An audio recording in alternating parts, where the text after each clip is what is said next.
xibaar yu wér te wóor ca tàng-tàng ba abonnez-vous pour ngeen di mën di jot suñuy vidéo. ab publication boo xam daal dinañ koy def di wax ci mbirum blanchiment des capitaux bu toll ci 125 milliards de francs CFA loolu nag daal ñu ciy tudd blanchiment des capitaux waaye di ciy tudd escroquerie ak mbir yu bëree bëri ki nga xam ne moo di Alaaji Abdoulaye Sylla nekk procureur de la république bu pôle judiciaire financier moom mi nag moo publié boobu lépp document dimanche ci guddi dimanche tombé ko 12 janvier loolu nag daal tax na Sénégalais yu bëri nag am ñu ci doon tudd doon nañ sax génne ay information di wax ni ki nga xam ne moo di Farba Ngom laale na ci ba ñu ngi bëgg a lever li nga xam moo di immunité parlementaire am waaye nag ci document yi nga xam ne publié nañ ko nag moom gis ñu ci benn yoon rek aw tur daal waaye nee nañ nag ay nit yu bari ñoo ci nekk ñoo xam ni association des malfaiteurs lañ leen toppee maanaam daal mbooloo moo xam ne dañoo ànd rek di def ñaawteef ndax nag ñaawteef moom weesuwul sàcc alalu réew mi ñu ngi leen di jaajëfal baax a baax ci ànd gi ak ñun ci chaîne bii di Buzz 221 HD ci loolu yi la ñu dikk ak yéen mu nekk nag ak kuréel goo xam ne nee nañ dañoo ànd rek di def ñaawteef ñaawteef yi nag weesuwul sàcc xaalis sénégalais yi nga xam ne sénégalais dañ ko soxla pour bu ñu feebaree mën a faju pour buñ bëggee lekk mën a lekk buñ bëggee naan mën a naan am ay tali yu baax yu ñu mën a jaar waaye tamit mën a am ay garab ngir faju mën a am ay dëkkuwaay waaye mën a am assainissement bu baax ci loolu yëpp nag teewul rek ñoom ñii maanaam ñu ni dëndee xaalis bi nga xam ne sénégalais yi ñoo ko moom ñoo ci war a fajoo doon ko lekk mu nekk nag xaalis boo xam ni xaalis bu takku la parce que li tax ñu bari di ci tudd Farba Ngom di wax ni tamit moom mii dañoo bëgg a lever immunité parlementaire mooy Farba Ngom bu yàggul dara rek ñu ngi koy tudd ci ay kër yoo xam ne yu bari yu mu am fii ci Ndakaaru maanaam nag di ko am fi gën a baax ci Ndakaaru moom Farba Ngom ci loo xam ne kenn gisul business boo xam ni am na ko bu ko war a may boo xam ni ci la war a jëlee boobu lay koppar loolu moo tax ñu bari kon seen njort di ñaaw ci ni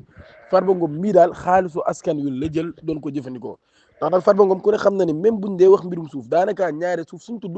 ni nii la toll ci ay hectares sàcc nañ ko buñ tuddee benn nit ñaar nit ñetteel ba Farba Ngom lay doon bu dee nikkul ca bobbaat mooy dina bokk ci ñi nga xam ni ñoo jiite boobu la mbiri suuf mu nekk nag mbir boo xam ne kon sénégalais yi dañuy poser la question Farba Ngom dan la amee doole bi nga xam ni am na ko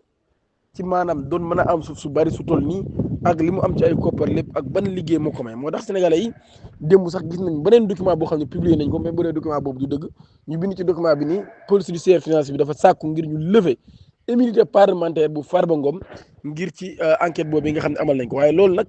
xamal leen ni du dëgg bi nga xam ne moom lañ génnee boobu bokkut ak bi nga turu Farba Ngom nekku ci turu ñu jëf turu kenn daal dañoo wax ni rek ay nit lañ loolu moo tax ñu ci amal enquête ci boobu la mbir li ci topp mooy ci loolu yaakaar naa yàgg nañu dégg le premier ministre Ousmane Sonko bi yàgg naa alerté yàgg naa def ay alerte di wax ci boobu la mbir di wax ni fii nga xam ni moo di Sénégal dafa bari ay luubal yoo xam ne dañ ko ci am ba tuddoon ci ay nit yu baree bari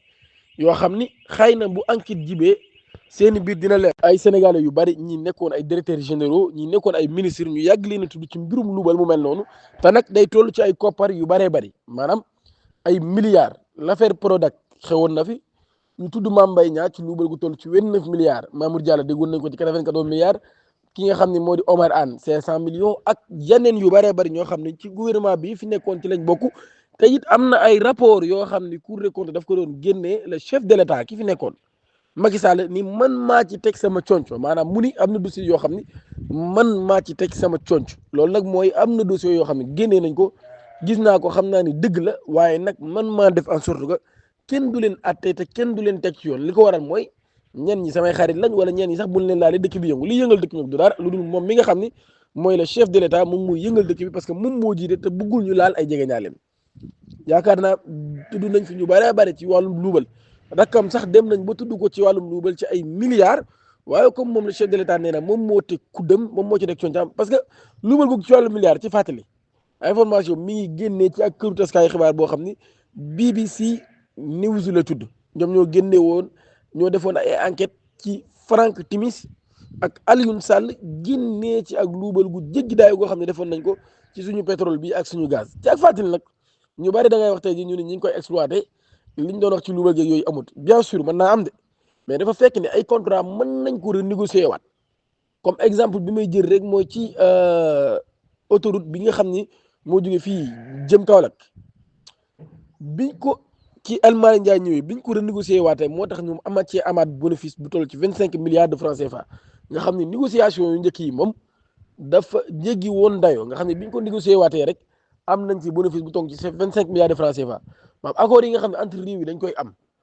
wala négociation yi def ci yenn contrat yooyu bien sûr mën nañ koo négocier waat mën nañ koo xoolaat càmbaraat ko bu baax a baax loolu yi mooy waral kon parfois nga dégg ñu naan luubal am na ci contrat sangam luubal am na ci contrat sangam waaye bu demee ba ci biir bu ñeneen ñëwee da ngay gis ni mbir moomu changement daf ci daal di am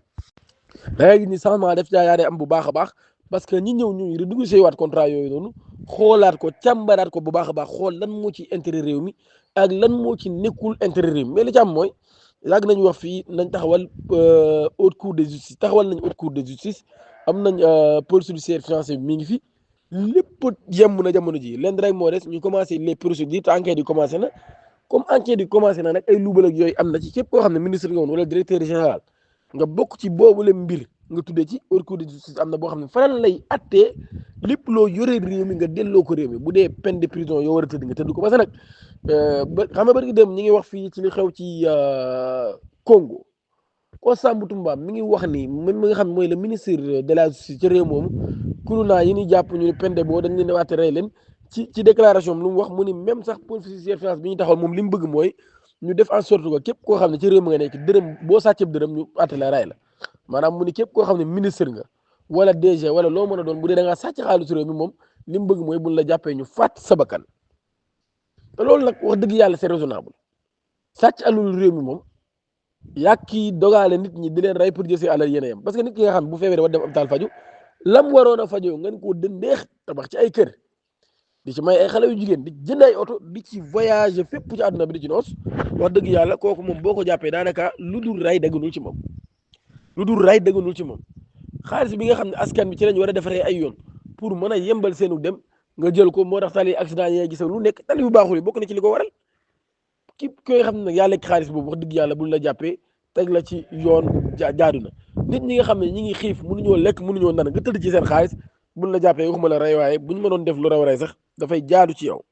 information bi ñu topp nag mooy Macky Sall daan nay créer entreprise am bu bees moom mi nga xam ne moo fi nekkoon président bu Sénégal depuis mu ñàkk réew mi nag ba tey mu nga dem ca Maroc foofee la installé wu moom nag ci avril bi nga xam moom la ñu weesu sax ci la perte li nga xam ne mooy pouvoir le 28 novembre dernier nag daan nay créer ab cabinet bu ñuy woowee ci turu Semo Holding mu nekk ab société boo xam ne nag dafay proposer ay services yu jëm ci wàllum environnement maanaam ak wàllum énergie ak lépp lu jëm ci wàllum stratégie politique.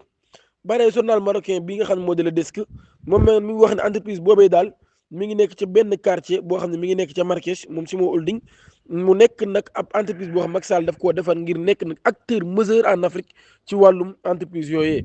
loolu nag li ko waral mooy réseau partenaires yi nga xam ne am na ko ci international fépp ci àdduna bi ñooñi di ko jàppale ak carnet d'adresse bu am solo bi nga xam ne am na ko moo tax daal mu jàpp ne kon war na mën a bokk ci homme d'affaires yi gën a mag ci àdduna bi waaye nag lii la ñuy wax si suñu njiitu réew yi rek bu ñu fi nekkee Sénégal mën na leen a defal lu ne waaye bu ñu ñàkkee pouvoir bi ci beneen réew la ñuy dem même bu ñu nee investir sax fa la ñuy investir fa la ñuy des liggéey réew moom di leen jaajëfal baax a baax ci ànd ak ñun ci chaîne bi di Buzz 221 HD di leen ñaan ngeen abonné suñu chaîne YouTube activé cloche de notification bi pour bañ a rater suñu yeneen vidéo jërë ngeen